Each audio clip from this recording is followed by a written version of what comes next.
सोलन जिला में बढ़ती जा रही प्रवासी लोगों की संख्या और उनकी वेरिफिकेशन की मांग को लेकर व्यापार मंडल ने आज सोलन में बाजार बंद रखने का ऐलान किया है। शनिवार को विभिन्न हिंदू संगठनों के हिमाचल बंद के आह्वान के दौरान भी सोलन जिला में बाजार बंद रखा गया था, लेकिन सोलन में आज एक बार फिर से सुबह 9 बजे से दोपहर 12 बजे तक दुकानें बंद रखी जाएंगी। व्यापार मंडल के अध्यक्ष कुशल जेठी ने कहा कि सोलन में प्रवासी लोगों की संख्या में लगातार बढ़ोतरी दर्ज की जा रही है और प्रवासियों की बढ़ती संख्या भविष्य के लिए एक बड़ी चुनौती है। उन्होंने सरकार से अंतर्राज्यीय पलायन पर लगाम लगाने को लेकर सख्त कानून बनाने की मांग की।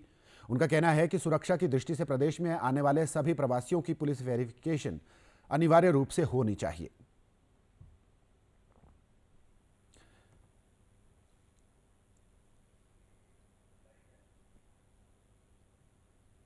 हम समय समय पर प्रशासन को आगाह करते हैं कि यहाँ प्रवासियों की संख्या बढ़ती जा रही है, लेकिन आज तक किसी ने कोई कार्रवाई नहीं करी। इसी मद्देनजर हम सुबह 9 बजे से 12 बजे तक एक सांकेतिक सोलन बाजार बंद करेंगे और प्रशासन से ये मांग करेंगे कि यहाँ पर जितने भी लोग प्रवासी हैं जो अवैध कारोबार कर रहे हैं, 3-3, 4-4 हज़ार रुपये की दुकानें लेकर यहाँ पर कारोबार कर रहे हैं, इतना तो उनके पास स्टॉक नहीं है जितना वो किराया दे रहे हैं। जब तक अब प्रशासन बाहर से आए प्रवासियों की वेरिफिकेशन नहीं करेगा, हम आराम से बैठने वाले नहीं हैं। खबर पर ज्यादा जानकारी के साथ हैं प्रियंका गौतम, हमारे संवाददाता। जी प्रियंका, जिस तरह से आज सोलन में बाजार को बंद रखा जाना है, इस पर सबसे पहले आपसे जानना चाहेंगे कि तमाम अपडेट क्या रहेंगी, क्या टाइमिंग्स रहेंगी, कब से कब तक बाजार बंद रहेंगे? जी कुलदीप, आज सोलन का बाजार जो है वो बंद रहने वाला है 9 से 11 बजे तक। और यहाँ का जो व्यापार मंडल है उनके द्वारा यह आह्वान 2 दिन पहले ही कर लिया गया था और उस पर आज अनुसरण होना है। अभी जो है व्यापार मंडल का ये कहना है कि सोलन के अंदर जो प्रवासी यहाँ पर आ रहे हैं पूरे जिला में, क्योंकि औद्योगिक क्षेत्र सोलन जिला है, तो काफी ज्यादा मात्रा में यहाँ पर जो है प्रवासी है। तो उनका मानना है कि प्रवासियों की जो वेरिफिकेशन है वो होना बेहद जरूरी है। वो लोग कह रहे हैं कि पिछले 1 दशक के करीब यहाँ पर प्रवासियों की संख्या काफी ज्यादा मात्रा में बढ़ गई है, तो इस पर कोई कानून जो है वो सरकार की तरफ से लाया जाना चाहिए। वहीं प्रशासन की बात करें तो कुछ दिन पहले ही 3 दिन पहले शुक्रवार के दिन एक सर्वदलीय बैठक हुई थी कुलदीप, जिसमें ये निर्णय लिया गया है कि इस तरफ कानून लाया जाएगा और इसको बनाने के लिए एक कमेटी की बात की गई है मुख्यमंत्री की तरफ से कि सर्वदलीय एक कमेटी बनाई जाएगी जिसमें हर राजनीतिक दल का एक प्रतिनिधि या नेता जो है वो शामिल रहेगा। और वो एक तो स्ट्रीट वेंडर पॉलिसी की बात की गई है इस मीटिंग में, और दूसरी बात ये की कि जो प्रवासी है उनके सत्यापन की प्रक्रिया के लिए कोई एक जो है कानून बनाने की बात की गई है। जी प्रियंका, अगर बात करें सोलन के इस बंद की, अगर हम बात करें तो प्रदेश के अन्य स्थानों पर भी बीते दिनों हमने बंद और इस तरह के प्रदर्शन देखे हैं जिसमें लगभग समुदाय विशेष के लोगों को इसमें उनके खिलाफ, उनके कार्यों के खिलाफ इसमें आवाज़ उठाई जा रही थी। लेकिन अगर सोलन जिला की अगर हम बात करें तो इसमें बात की जा रही है प्रवासी मजदूरों की। प्रवासी मजदूर जो कि किसी समुदाय विशेष के नहीं होते हैं, तो ऐसे में सभी प्रवासियों के लिए ये वेरिफिकेशन की मांग करने को लेकर के जिस तरह से ये बाजार बंद किया गया है सोलन में, इससे किस पर दबाव बनाने की कोशिश की जा रही है? किस तरह का ये सिनेरियो है?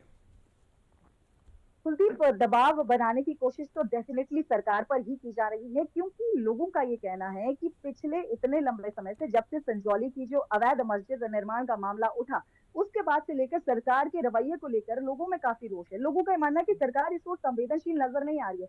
सरकार मात्र कह रही है कि कानून के तहत ही काम किया जाएगा, लेकिन लोगों का मानना है कि सरकार संवेदनशील नहीं है, सरकार की तरफ से इस ओर कोई प्रयास किए नहीं जा रहे हैं। डेफिनेटली जो दबाव बनाने की कोशिश है वो सरकार पे है। यही कारण है कि पिछले काफी दिनों से हम देख रहे हैं कि प्रदेश में जगह जगह पर प्रदर्शन हो रहे हैं। हालांकि अवैध मस्जिद निर्माण से ये मामला शुरू हुआ था और अवैध मस्जिद निर्माण को लेकर कुलदीप आपको ये अपडेट बता दें कि कुल्लू में भी एक अवैध मस्जिद निर्माण का मामला सामने आया है। वहां पर भी लोग जो है आने वाले दिनों में प्रदर्शन की मांग कर रहे हैं, कह रहे हैं कि अगर इस पर कोई डॉक्यूमेंटेशन जो नहीं दिखाती है मस्जिद कमेटी तो वो भी प्रदर्शन करेंगे। तो मामला तो ये अवैध मस्जिद निर्माणों से शुरू हुआ और काफी पूरे प्रदेश भर में तूल पकड़ा, लेकिन अब जो मांग मुखर होकर सामने आ रही है वो है अप्रवासी मजदूरों की। जो लोग बाहर से आते हैं, ढाबा डालते हैं, ढाबे से अपने बिजनेस की शुरुआत करते हैं, इलीगल तरीके से काम करते हैं और फिर जाके यही ढाबे धीरे धीरे जो है बिल्डिंग में कन्वर्ट हो जाते हैं। और हम आज देख रहे हैं जिस तरह से प्रदेश में स्थिति बनी हुई है, लोग काफी परेशान है, डरे हुए हैं लोग। जैसे कि हमने संजौली में भी देखा, महिलाएं डरी हुई हैं। लोगों का ये कहना है कि इन लोगों का कोई अता पता है नहीं, भविष्य में कोई ऐसी घटना हो जाए उससे पहले प्रदेश सरकार को संवेदनशील होना चाहिए और इस पर कोई ना कोई कानून बनाने चाहिए और कड़े से कड़ा कदम जो है उठाना चाहिए और जल्दी उठाना चाहिए।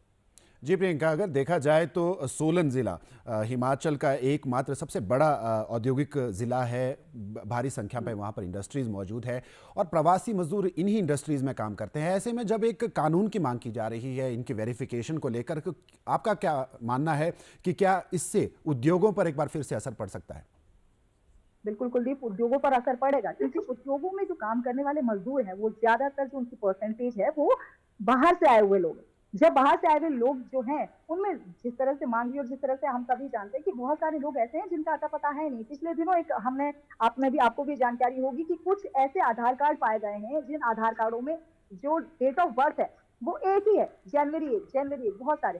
तो उससे कहीं ना कहीं ये बात तो प्रमाणित होती है कि बहुत से ऐसे प्रवासी मजदूर और लोग आए हैं हिमाचल प्रदेश के अंदर जिनकी वेरिफिकेशन जो है सही तरीके से नहीं हुई है, उनके आधार कार्ड ही उन पर आशंका जताते हैं। तो डेफिनेटली औद्योगिक क्षेत्र होने के नाते वहां पर उद्योगों पर बहुत ज्यादा असर पड़ेगा क्योंकि जब वेरिफिकेशन होगी पता चलेगा कि कितने ज्यादा लोग जो है वो इलीगल तरीके से प्रदेश में आए, तो डेफिनेटली वो बाहर जाएंगे और उद्योगों पर उसका असर जो है वो नजर आ सकता है। धन्यवाद प्रियंका तमाम जानकारी के लिए। तो एक बार फिर से सोलन में बाजार बंद आज देखने को मिलेगा, जिसमें कि विरोध जो है व्यापार संघ ने जताया है, प्रवासी मजदूरों की संख्या बढ़ने का दावा किया है और साथ में ये बात भी कही जा रही है कि पुलिस वेरिफिकेशन अनिवार्य रूप से प्रवासियों की होनी चाहिए।